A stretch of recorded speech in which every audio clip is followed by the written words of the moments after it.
با برنامه اخباری آزادی خوش آمدید. من شالای گلخوجه هستم. در استودیو همراه شما عزیزان نخست مرور میکنیم به سرخط موضوع برنامه امروز 21 اپریل.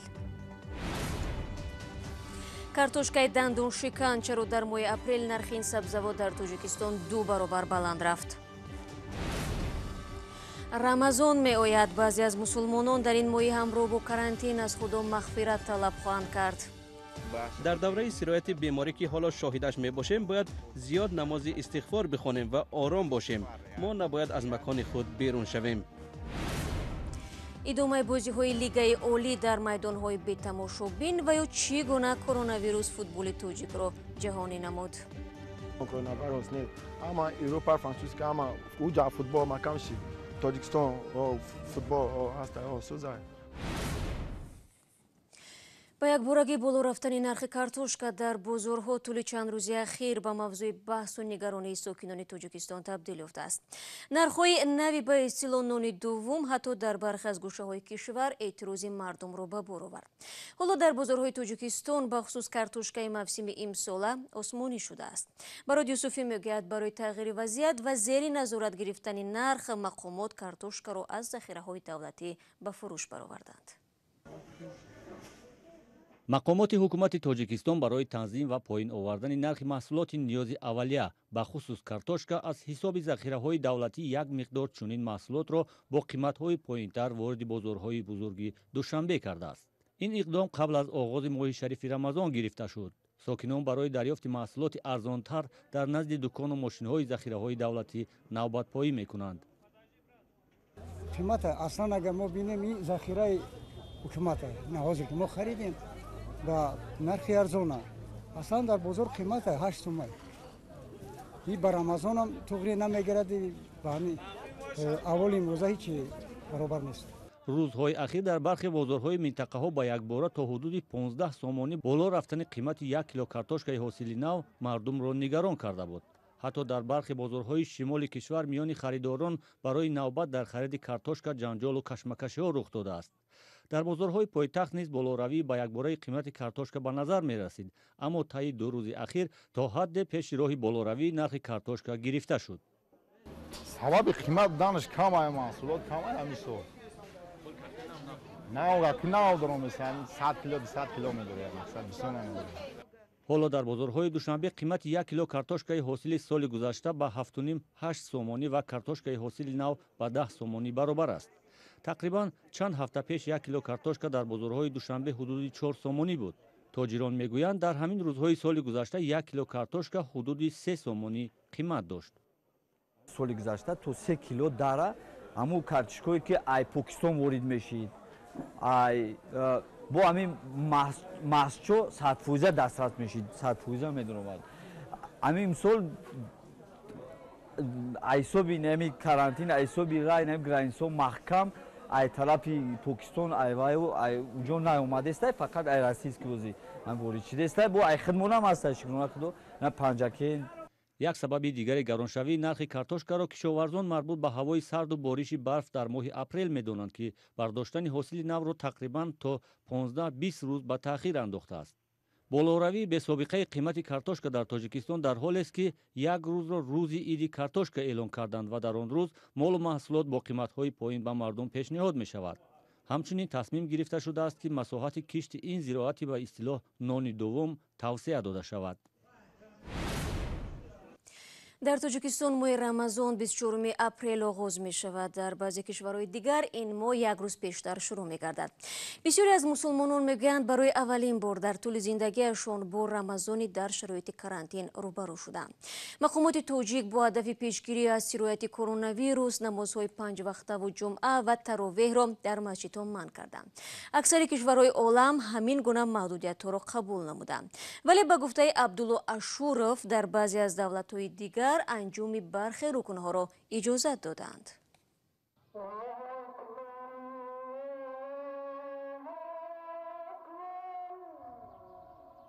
сирояти саросарии коронавирус дар арафаи моҳи шарифи Рамазон олами исломро дар пешорӯи интихоби ҷиддӣ қарор додааст. аввалан дар аксари кишварҳои олам мардум бояд аз ҳам ҷудо дар карантин бошанд ва сониян طاعت و عبادت و نشست‌های دست جمعی که از رکن‌های مهم ماه رمضان است باید تنها در خانه برگزار گردد. من در خانه‌مان جای برای نماز تهیه کردم. من فرزندانم را سرجم نمودم و جای را با خواست خدا برای نماز مشترک شام، خفتن، تراویح، قیام و بامداد تنظیم کردیم. طوری گفتم هدف جلوگیری از سرایت سراسری بیماری ها می باشد.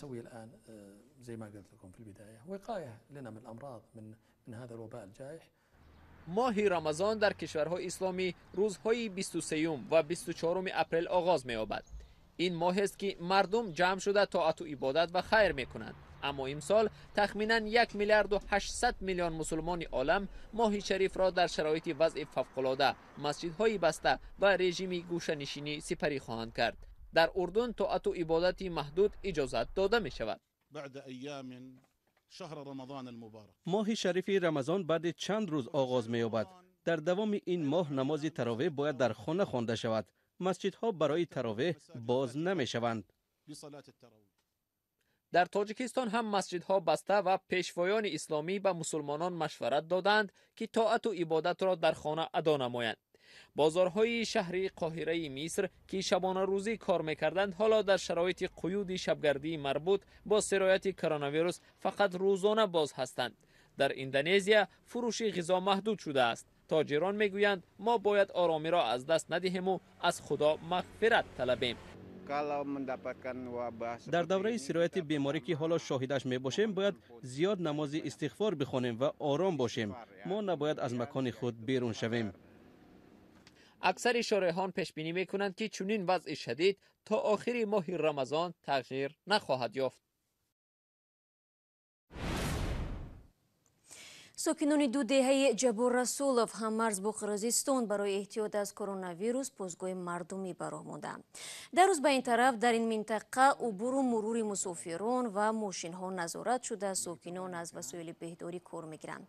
تاجیک‌آباد و زرافشان دو دهه با 15,000 اهالی از حساب جوانان شبانه روزی تلاش دارند که مردم در برابر خطر کووید 19 امین باشند. طوری در نواری که کاربران به رادیو زودی فرستادند دیده می شود بر علاوه دیزینفکسیا درای ورود به دهه‌ها چند گلیم خلوردار گذاشته شده است که چرخ‌های ماشین ها را بی‌ضرر می‌کند. یادآور می‌شوم که مقامات توجیک می‌گویند تا کنون در کشور یگان حالت گرفتاری به کرونا ویروس ثبت نشده است. بینندگان عزیز، تا این دقیقه برنامه ما درباره نرخ گران کارتوشکا در بازارهای تاجیکستان و نزدیک آمدن ماه رمضان در شرایط کارانتین گزارش داشتیم.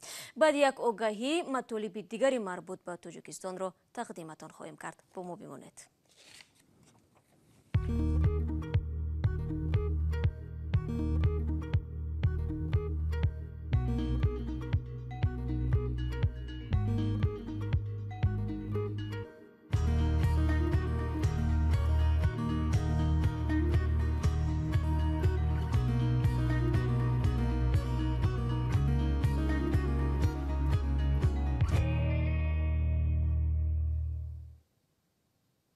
شما برنامه خبری رادیو زودی رو تماشا دارید. بیماری کووید 19 در برابر اون که مرزهای بین کشورها رو بست، نقشه تحصیل داوطلبان تاجیک در خارج رو زیر سوال قرار داد. آنهایی که امسال امید شامل شدن به مکتب‌های عالی کشورهای دیگر رو از دست دادند، حالا به دانشگاه‌های تاجیکستان حجت می‌سپارند. با توجه به این، مرکز ملی تستی تاجیکستان مهلت ثبت نام داوطلبان مؤسسه‌های تعلیمی کشور را دراز کرد. برای یوسفی در این باره معلومات دارد.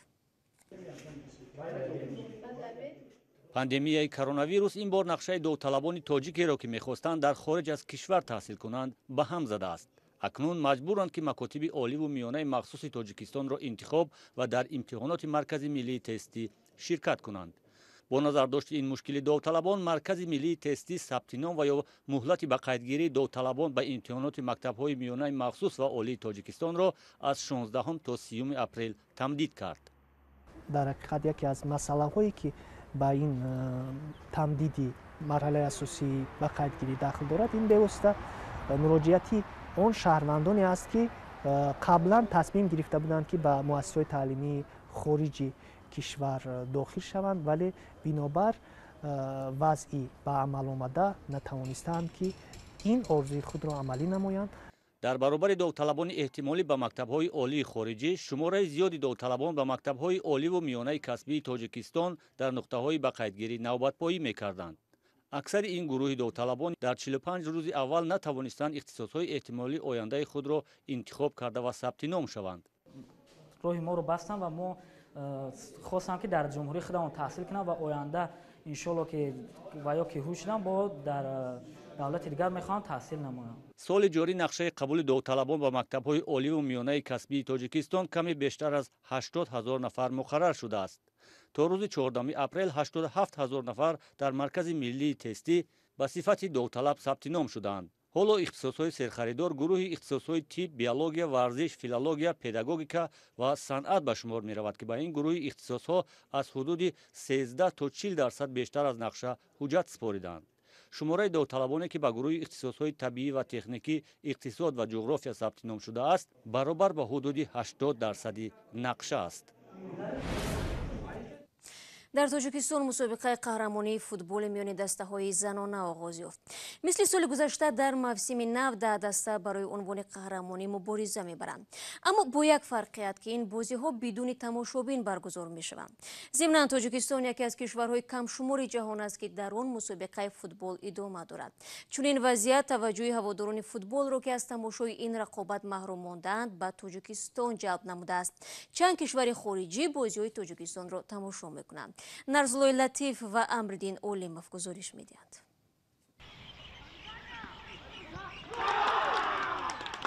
дар ҳоле ки бозиҳои футбол дар саросари ҷаҳон муваққатан қатъ шуданд, футболбозону мухлисони зиёд аз кишварҳои гуногун рақобатҳои футболи тоҷикистонро тамошо мекунанд ва бозигарони тоҷик ба онҳо паёму орзуи шифо тақдим месозанд. дар ҳоли ҳозир бахши мустақими бозиҳои чемпионати футболи тоҷикистонро расман шабакаҳои варзишии Испания, Сербия ва Украина харидорӣ кардаанд. аз ин истифода бурда дар шурӯъи ҳар бозӣ футболбозони тоҷик ба кишварҳое ки аз сирояти коронавирус ранҷ мекашанд паём мефиристанд. футболи шумо моро рӯҳбаланд мекунад. қавӣ бош Испания. ин навиштаҷот дар атрофи майдон гузошта шудааст. он рӯзнома ва маҷаллаҳои испанӣ, сербӣ аз ин иқдом хеле истиқбол карданд. дар баробари иқдоми федератсияи футбол ва раҳбарияти дастаҳо бозигарон ҳам худро дар канор намегиранд. мо бисёр бо дарди онҳо якҷо ҳастем, бо дуогӯи онҳо ҳастем. легионерҳои футболи тоҷик ки шумораашон дар лигаи олӣ 42 нафар аст, мегӯянд маън нашудани қаҳрамонии футболи ин кишвар онҳоро хушҳол кардааст. Also that Tajikistan coronavirus ne ama Europa Francuska ama uja futbol makamshi Tajikistan o futbol o hasta o so that o ama odam Tajikistan vishiliga o tamasho o Tajik futbol kubas o ба далели он ки дар ҳудуди тоҷикистон сирояти коронавирус ба қайд гирифта нашудааст, бозиҳои лигаи олии кишвар аз рӯи нақша баргузор мешаванд. аммо бо тасмими федератсияи футболи тоҷикистон бозиҳо бе ҳузури тамошогарон доир мегарданд. пайвандони Сунатулло К, якҷони тоҷики амро бо 4 нафари дигар дар Олмон бо гумони таҳризии амали террористӣ боздошт шудааст. мегӯянд ӯ ҳаргиз зери шубҳаи мақомоти Тоҷикистон ё пайгарди ҷиноӣ қарор надошт. радиои озодӣ шахсияти Сунатулло К, яке аз боздоштшудаҳоро пурра маълум кард. падари 60-солаи Сунатулло рӯзи 20 апрел дар суҳбат ба радиои озодӣ гуфт ки воқеан рӯзи панҷшанбе мақомоти амниятӣ ӯро дар бораи писараш пурсиданд ва гуфтанд ки дар Олмон боздошт шудааст, вале далели боздошташро шарҳ надоданд. хабари комилро метавонед дар сомонаҳои радиои озодӣ дар ин бора пайдо кунед ва барномаи имрӯзи ахбори озодиро инҷо ман ба поён мерасонам. шумо то 24 соати оянда имкон доред хабарҳои навро дар вебсайти мо пайдо намоед. ҳамчунин навору гузоришҳои рӯз дар озодӣ видео канали радиои озодӣ дар ютуб гузошта мешавад. саҳифаҳои мо дар шабакаҳои иҷтимоӣ дар хизмати шумо ҳастанд. ман шуморо фардо мунтазирам. то фардо худо нигаҳдор.